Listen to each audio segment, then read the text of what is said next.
Hello friends, welcome to this video. This video is part of our 10 minute अरे series, जहाँ पर हम JIB exam के important topics with respect to all the 4 component discuss कर रहे हैं। साथ के साथ क्या क्वेश्चंस एग्जाम में आ सकते हैं वो भी हम देख रहे हैं। ओके, तो इस वीडियो में my and IFS, Indian economic, Indian financial system, module A chapter 4 that is MSME related discussion करेंगे कि MSME क्या है, इसका डेफिनेशन क्या है, what are the main aims, why is it required कि मैं ये वीडियो देखूँ। तो जून में ये क्वेश्चन आ चुका है। इस तरह के क्वेश्चन एग्जाम में जो आ जाते हैं उनको आंसर करने के लिए जो भी रिक्वायरमेंट है वो आपको इस वीडियो में दिख जाएगी। Right, consider the new definition, considering new definition of MSME, a small enterprise is an enterprise where the investment in plant or machinery does not exceed 10 crore and turnover does not exceed how much। ठीक है, 1, 5, 25, 50 करोड़ कितना यहाँ पर आएगा। ठीक है, तो that is what is asked. तो न्यू डेफिनेशन MSME का उस से रिलेटेड यहाँ पर पूछा गया है। स्मॉल एंटरप्राइज जो है वो क्या है, तो उसके लिए आपको पढ़ना पड़ेगा, पढ़ते हैं। ठीक है, तो यहाँ पर देखिए MSME क्या होता है वो दिया होता है। MSME is micro small medium enterprise definition. अगर हम फुल फॉर्म अगर हम देखें तो माइक्रो स्मॉल मीडियम एंटरप्राइज का जो ये फुल फॉर्म है ये फॉर्मली डिफाइन किया गया है बाय द इंडियन गवर्नमेंट। किसको हम माइक्रो एंटरप्राइज कहेंगे, यानी कि माइक्रो जो है ये इंडस्ट्री कहा जाएगा, स्मॉल कहा जाएगा एंड मीडियम कहा जाएगा। किसको हम कहेंगे, तो उसका क्राइटेरिया पूरा प्रॉपर दिया हुआ है।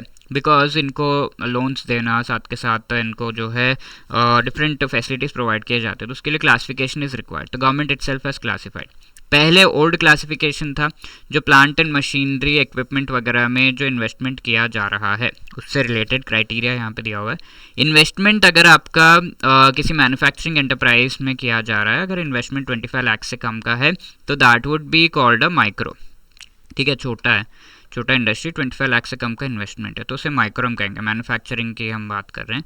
देन अगर इन्वेस्टमेंट 5 करोड़ से कम है तो वो स्मॉल है, एंड अगर इन्वेस्टमेंट आपका 10 करोड़ से कम है तो वो मीडियम है। ठीक है, तो इस तरीके से क्लासिफाई किया गया। वैसे सर्विसेज का अगर हम देखें तो ये क्या वैल्यूज़ है, 10 लाख, 2 करोड़ एंड 5 करोड़।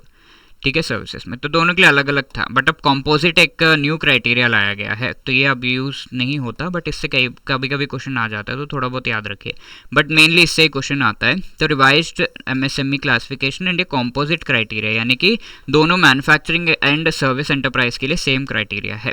तो क्या है वो, माइक्रो स्मॉल मीडियम एंटरप्राइज के लिए माइक्रो में ये कहा गया, पहले तो सिर्फ इन्वेस्टमेंट था, नाउ इन्वेस्टमेंट एंड उससे टर्नओवर, यानी कि आपको प्रॉफिट कितना हो रहा है, दोनों देखा जा रहा है। तो इसके लिए सिर्फ इन्वेस्टमेंट अगर आप याद रखेंगे that would be enough. 1 crore, 5 crore, 10 crore and 50 crore. Okay, ये आपके इन्वेस्टमेंट के वैल्यू है माइक्रो स्मॉल मीडियम एंटरप्राइजेस के। ठीक है, अब टर्नओवर एक्सपेक्ट किया जा रहा है कि इसका 5 टाइम्स आएगा। टर्नओवर मीन्स 1 साल के बाद आपको कितना प्रॉफिट हो रहा है। तो 1 करोड़ का 5 करोड़ तक अगर आपका टर्नओवर है then it will be called micro. Small में क्या है, 10 करोड़ इन्वेस्टमेंट एंड 50 करोड़ आपका जो है टर्नओवर है, 50 to 50। ठीक है, तो ये आपका क्राइटेरिया है। Is that clear. तो कंपोजिट क्राइटेरिया से ही ज़्यादातर क्वेश्चन आते हैं। Micro is 1 crore investment, 5 crore आपका turnover. Small is 10 crore investment and 50 crore आपका turnover, and medium is 50 crore investment to 50 crore आपका टर्नओवर। ठीक है, that is the thing. No, what are the advantages of MSME domestic production. यहाँ पर MSME is the micro small medium enterprises, छोटे enterprises, छोटे जो है यहाँ पर एस्टेब्लिशमेंट्स हैं, फैक्ट्रीज हैं, इंडस्ट्रीज हैं। तो मेनली प्रोडक्शन डोमेस्टिक होता है, इंडिया के अंदर होता है, एंड ये इंडिया में ही सारा प्रोडक्शन का जो थिंग्स है वो यूज़ होते हैं। लो इन्वेस्टमेंट जो है ज़्यादा रिक्वायरमेंट नहीं है, क्योंकि माइक्रो स्मॉल मीडियम थोड़ा थोड़ा आपने देखा इन्वेस्टमेंट कितना कितना रिक्वायर्ड है, तो लार्ज इंडस्ट्री से कंपैरिजन में काफ़ी कम है ये। साथ के साथ यहाँ पर आपको इंपोर्ट्स जो है काफ़ी लो इंटेंसिव मिलेंगे, यानी कि इंपोर्ट्स जो किए जा रहे हैं बहुत ज़्यादा इंपोर्ट्स पे डिपेंडेंट नहीं रहते हैं। जो चीज़ें इंडिया में मिल रही हैं उन्हीं को यूज़ करके ही अपना प्रोडक्शन करते हैं MSME। तो that is why imports are not that much low intensive, and export earnings जो है बहुत ज़्यादा है यहाँ पर। ठीक है, एक्सपोर्ट अर्निंग्स यानी कि जो भी आप एक्सपोर्ट कर रहे हैं वो बहुत ज़्यादा। फॉर एग्जांपल MSMEs की अगर हम बात करें तो इंडिया के बाहर जो भी एक्सपोर्ट जाते हैं उनमें 40% जो सामान है वो MSMEs के थ्रू ही जाता है।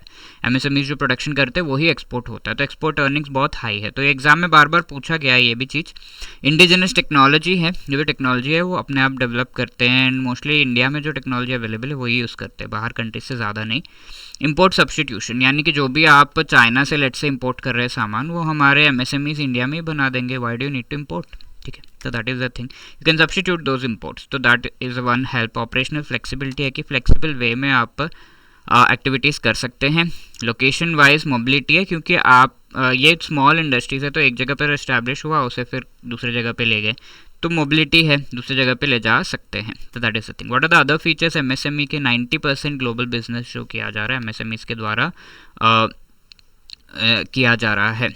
एम्प्लॉयमेंट में भी 50% से ज़्यादा ग्लोबली जो है एमएसएमई से प्रोवाइड करते हैं. तो लगभग 50% से ज़्यादा पीपल जो पूरे अर्थ पे हैं वो सब एमएसएमई में एम्प्लॉयड हैं. ठीक है, इसके साथ साथ काफ़ी डाइवर्सिटी है, डिफरेंट काइंड्स ऑफ प्रोडक्ट्स वो बना सकते हैं.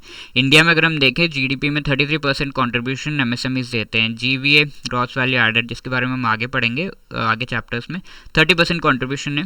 And bank credit growth year on year 12% के आसपास है, यानी कि पिछले साल जितना लोन मिल रहा था उससे थोड़ा ज़्यादा जो है आगे के ईयर्स में मिल रहा है. मैन्युफैक्चर्ड प्रोडक्शन जो यहाँ पर है 45% का है. ठीक है, तो जो पूरा इंडिया में प्रोडक्शन किया जा रहा है 100 प्रोडक्ट्स अगर हैं तो उसमें 45 प्रोडक्ट्स एमएसएमई से ही आ रहे हैं, राइट. एंड एक्सपोर्ट्स 40% से ज़्यादा कंट्रीब्यूशन है, विच आई ऑलरेडी टोल्ड यू. तो हमारा एम है कि ये 33% तो जीडीपी कंट्रीब्यूशन है 50% तक ले जाए 2025 तक, जो कि आने वाला है. एक्सपोर्ट कंट्रीब्यूशन जो है $1 ट्रिलियन का रहे 2027 तक. एंड रिक्वायरमेंट्स इसके लिए क्या है? क्रेडिट लोन्स की रिक्वायरमेंट होगी एमएसएमईज को, मैन्युफैक्चरिंग रिलेटेड सपोर्ट की रिक्वायरमेंट होगी, इनोवेशन एंटरप्रेन्योरियल सपोर्ट रिक्वायर्ड होगा, मार्केट सपोर्ट प्रोक्योरमेंट वगैरह भी चाहिए होगा. ठीक है, तो इनोवेशन कैसे, वो नया टेक्नोलॉजी नए वेज यूज़ करके अच्छे प्रोडक्ट्स एंड ऐसे प्रोडक्ट्स जो कॉम्पिटिटिव हो इंटरनेशनल एंड नेशनल मार्केट्स में. एंड इनको प्रोडक्ट्स बना लिया, अब इनको सेल भी तो करना है, तो मार्केट सपोर्ट एंड उनको सेल करने से रिलेटेड जो भी हेल्प चाहिए वो सारा कुछ प्रोवाइड किया जा रहा है, मार्केट सपोर्ट एंड प्रोक्योरमेंट के थ्रू किया जाना होगा. तो इससे रिलेटेड कई सारे इनिशिएटिव्स हैं जिनके बारे में हम आगे के सेशंस में देखेंगे. तो क्या आप अब आंसर कर सकते हैं इस क्वेश्चन को? Definitely, right. तो it should not exceed 10 crore and small enterprise related पूछा गया है. तो यहाँ पर टर्नओवर का वैल्यू पूछा गया है. You can very easily answer this. Please to let me know the answer in the comment section. And if you are preparing for the JIB 2025 exam, if you want to clear it in single attempt, या फिर आप guidance चाहते हैं कि हाँ मैं अपने से शायद नहीं होगा, गाइडेंस चाहिए, तो we have come up with the master course. चारों कंपोनेंट्स से रिलेटेड ये मास्टर कोर्स आपको प्रोवाइड किया जा रहा है. ऑल्सो इंडिविजुअल कंपोनेंट्स के मास्टर कोर्स में क्या क्या है, मेनली आपको लाइव क्लासेस प्रोवाइड किए जा रहे हैं. बिफोर द एग्जाम रिविजन आपको लाइव पढ़ाया जा रहा है. कॉन्सेप्ट क्लासेस जहाँ पर आपको रिकॉर्डेड शॉर्ट वीडियोस भी मिल रहे हैं जिनके थ्रू आप टोटल सिलेबस को कवर कर सकते हैं. Short notes for revision and test series chapter wise as well as full and mock test आपको प्रोवाइड किया गया है फॉर प्रैक्टिस. ठीक है, अब ये कोर्स लेने पे आप जो है JIB 75 कोड यूज़ कर सकते हैं to get 75% discount which is a limited period offer, so you can go for it. Link description में है. अगर आपको गाइडेंस की रिक्वायरमेंट है so do not delay, quickly इसमें एनरोल करिए. ठीक है, if you have any other queries you can call on this number, या फिर you can drop a mail at hello@edutab.co.in. Okay, so all the best for your preparation. Thank you.